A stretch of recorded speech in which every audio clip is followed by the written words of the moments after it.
Salut.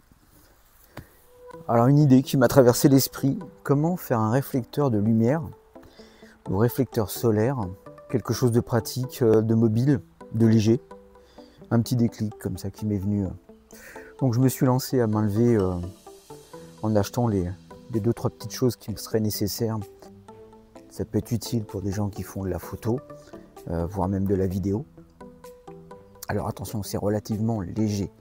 Donc il faudra très certainement l'adapter sur vos besoins, peut-être le lester, ou pour quelqu'un qui voudrait faire des réflecteurs à l'arrière de ses panneaux solaires bifaciaux.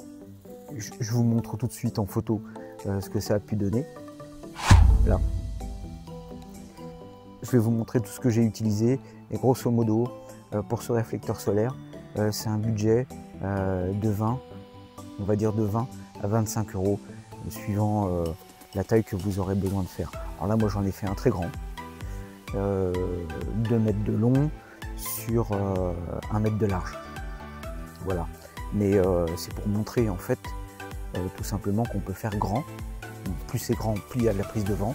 Donc plus il faudra le lester, le bloquer. Mais vous pouvez très bien faire un tout petit carré pour faire de la réflexion solaire ou de lumière pour la photo. Donc on se lance un petit générique et je vous montre ça.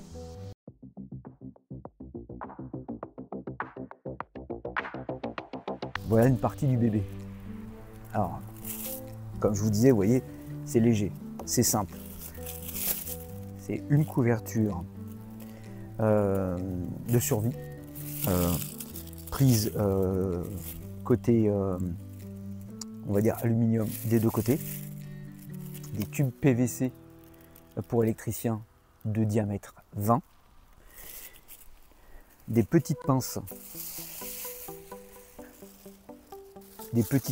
achetées dans le magasin de bricolage, rayon, c'est des comment on appelle ça, des attaches serviettes, tout simplement. Hop, je le rattache, voilà. Donc, ça peut être fait en fixe. Je vais vous faire défiler une vidéo en accéléré sur certaines étapes.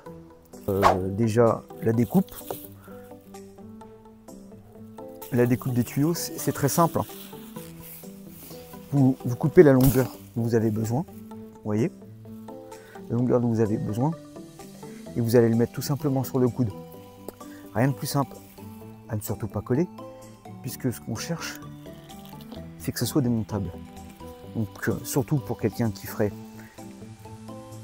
un peu de photographie ou de vidéo amateur, ça vous permet d'avoir un réflecteur vraiment pas cher et surtout démontable qui prend pas de place. Voilà. Les coudes. Là, je vous montre les coudes, un tout petit trou dans le coin, rien de bien compliqué.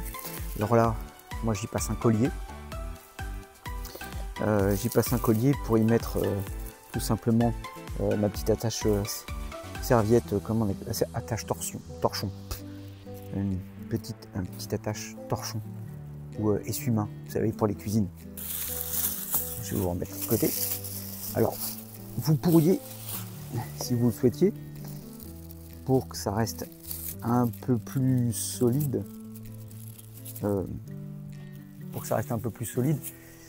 vous pourriez faire des trous dans la toile. Mais moi je pense que même avec du scotch, il y a le risque de déchirement. Ah, le scotch, un carnage. Alors le scotch, déjà vous ne l'appliquez pas tout seul. Et comme je vous ai dit, moi c'était tout simplement pour un test. Voilà, ça m'a traversé l'esprit, je voulais le mettre vite fait en œuvre.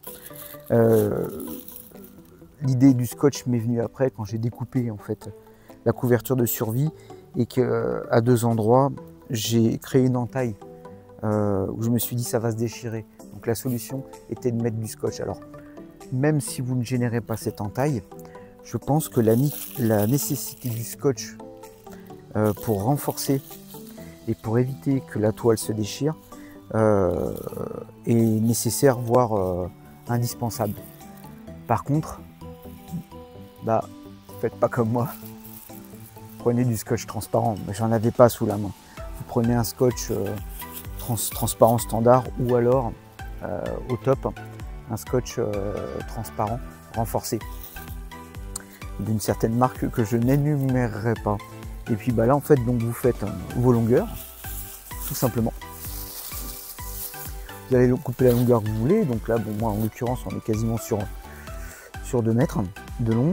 Vous pouvez faire 1 mètre, vous pouvez faire un carré de 1 par 1, vous pouvez faire un morceau de 40 par 100, enfin voilà, c'est suivant votre nécessité. Vous pouvez en faire 2, par exemple de 1 mètre sur 1 mètre, comme ça vous met 2 réflecteurs. Si vous aviez quelque chose pour de la photo, de la vidéo, à éclairer sur les côtés. Là, je l'ai mise en œuvre, c'était pour faire de la réflexion solaire pour mes panneaux solaires bifaciaux. Je vous montre quand même ça vite fait comment c'était pour le placer. J'avais fait un test avec des couvertures de survie posées en fait sur la toiture de mon carport en dessous de mes panneaux solaires. Le résultat était très intéressant au niveau réflexion, mais le problème c'est que c'est trop léger, c'était pas tenu, même si je les avais scotchés, ça flottait de trop et elles ont fini par se déchirer, c'était un carnage. Donc m'est venue l'idée de ceci, une amélioration de ce que j'ai trouvé sur un site américain, de quelqu'un qui utilisait ce principe pour éviter d'avoir à faire l'acquisition de réflecteurs coûteux pour la photo et la vidéo. Et du coup, je me suis dit, bah, on peut peut-être l'utiliser pour les panneaux solaires, en faire quelque chose de plus grand. Et puis voilà. Donc là, le résultat. Alors, l'application du scotch, blanc comme je disais, transparent, l'application du scotch, faites-la à 2. Ce sera plus pratique. Enfin, si vous avez une grande longueur comme ça. Si vous avez 1 mètre, vous allez pouvoir tirer votre mètre de scotch et la poser et le plier. Mais sur une grande longueur comme ça, vous allez faire des plis de partout. Ah, c'est pas terrible pour la finition, c'est pas très grave, on s'en fout. La réflexion est là quand même, mais c'est si vous voulez avoir quelque chose de vraiment bien droit, quoi, pour éviter voilà, ce genre de choses. Alors après, pour les angles, l'astuce toute simple pour que ça tienne. Alors vous allez prendre, je sais pas, moi en l'occurrence, ce que j'ai utilisé, c'est un cure-dent, tout simplement. J'ai pris un cure-dent, j'ai pris l'angle de la couverture, je l'ai replié pour une partie et je l'ai roulé. Et après l'avoir roulé, en fait, j'ai appliqué du scotch. Voilà, j'ai tout simplement appliqué du scotch pour renforcer en fait la couverture solaire du fait qu'elle va être pincée pour éviter qu'elle se déchire, mais aussi pour le maintien donc du cure-dent. Vous pouvez mettre autre chose, quelque chose de fin, quelque chose d'un peu plus gros. Si vous mettez quelque chose d'un peu plus gros avec un scotch de qualité, je pense que vous aurez un meilleur maintien. Parce que là, ça s'enlève facilement du fait qu'il n'y a pas beaucoup de prise. Mais ça tient quand même bien. Voilà, ça tient quand même bien. Je vous conseillerais, sur une grande longueur, d'en rajouter aussi au centre. Voilà, d'en rajouter au centre. Alors je l'ai fait en bas parce qu'il m'en restait une. Je l'ai mise en bas. Je vous montre. Hop, hop, hop, hop, clac. Voilà. Je l'ai mise en bas. Ça peut être pas mal, mais mettez des cure-dents. C'est ce qui vous coûtera le moins cher. De toute façon, ils sont à l'abri de l'humidité. Il n'y a pas de problème. Et là, vous le mettez dedans. C'est pareil. Alors, vous tirez votre toile droite. Et le cure-dent, vous le remettez par-dessus. Vous remettez un morceau de scotch. Voilà. Ne le mettez pas directement dedans. En même temps que vous tirez le scotch. Je pense que ça va être plus être une prise de tête qu'autre chose.